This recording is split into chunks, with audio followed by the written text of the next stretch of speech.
ഇന്ന് നമ്മളുടെ 2 കുട്ടി സബ്സ്ക്രൈബേഴ്സിന്റെ ബർത്ത്ഡേ ആണ്. അവരുടെ പേര് നിയ ആൻഡ് ഷിഫാന. അപ്പോൾ അത് നമ്മളുടെ ചാനലിൽ വിഷ് ചെയ്യുമോയെന്നും ചോദിച്ചിട്ട് അവർ കമന്റ് ഇട്ടിട്ടുണ്ടായിരുന്നു. അപ്പോൾ ഹാപ്പി ബർത്ത്ഡേ നിയ ആൻഡ് ഷിഫാന.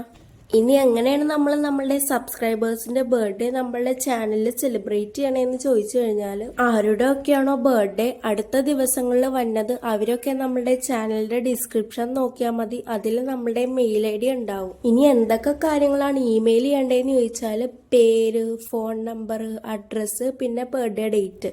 അപ്പോൾ അത് കമന്റ്സിലിടാണ്ട് നമുക്ക് മെയിൽ ചെയ്യണമെങ്കിൽ അത് ഏറ്റവും നല്ല കാര്യമായിരിക്കും. എന്ന് വെച്ചാൽ ലോട്ട്സ് ഓഫ് കമന്റ്സ് നമുക്ക് കിട്ടുന്നുണ്ട്. അപ്പം ഏത് വീഡിയോന്റെ അടിയിലാണ് നിങ്ങൾ നിങ്ങളുടെ ബർത്ത്ഡേ മെൻഷൻ ചെയ്തതെന്ന് അത്ര ഈസി ആയിട്ട് നമുക്ക് ഐഡന്റിഫൈ ചെയ്യാൻ പറ്റില്ല. സോ മെയിൽ ചെയ്യുന്നത് തന്നെയായിരിക്കും ബെറ്റർ ഐഡിയ. അപ്പം അത്രയൊക്കെ ഉള്ളു. ബൈ. അപ്പോൾ നാളത്തെ ബർത്ത്ഡേക്കാർ എത്രയും പെട്ടെന്ന് കോണ്ടാക്ട് ചെയ്യുക.